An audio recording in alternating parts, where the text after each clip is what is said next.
Bonjour, je m'appelle Marco et aujourd'hui on va découvrir ensemble le contenu d'une boîte Wido 2.0.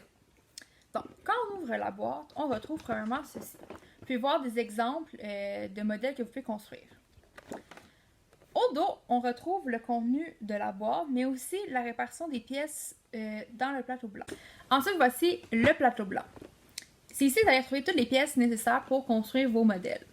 Dans les nouvelles éditions, ils ont acheté des étiquettes qui vont nous permettre de mieux voir, en fait, plus facilement les pièces qui se trouvent dans chacun des compartiments.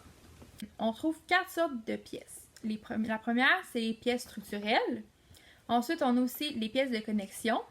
Donc, il va venir nous permettre de connecter deux pièces structurelles ou d'autres ensemble. Ensuite, on a des pièces de mouvement, comme pour travailler les engrenages.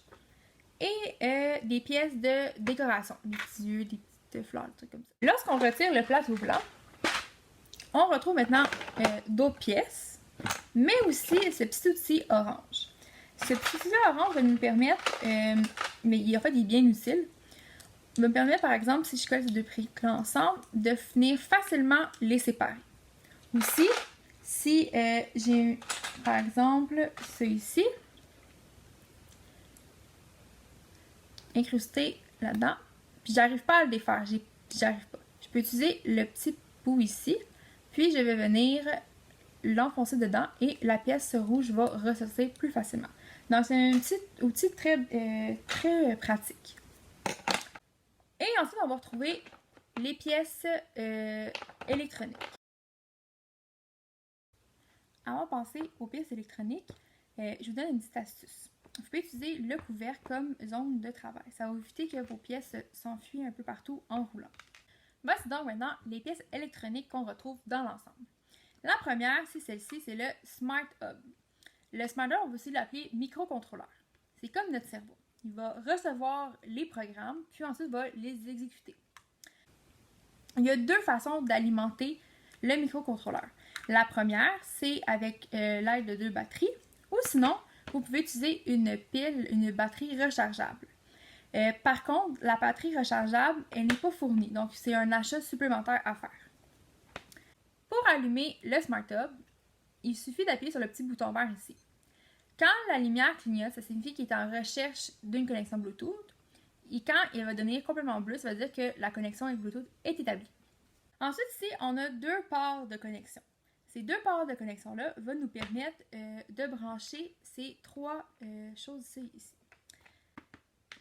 La première, c'est le moteur. Le moteur permet de mettre en mouvement des objets. Il peut tourner des deux sens, donc vers la gauche ou la droite.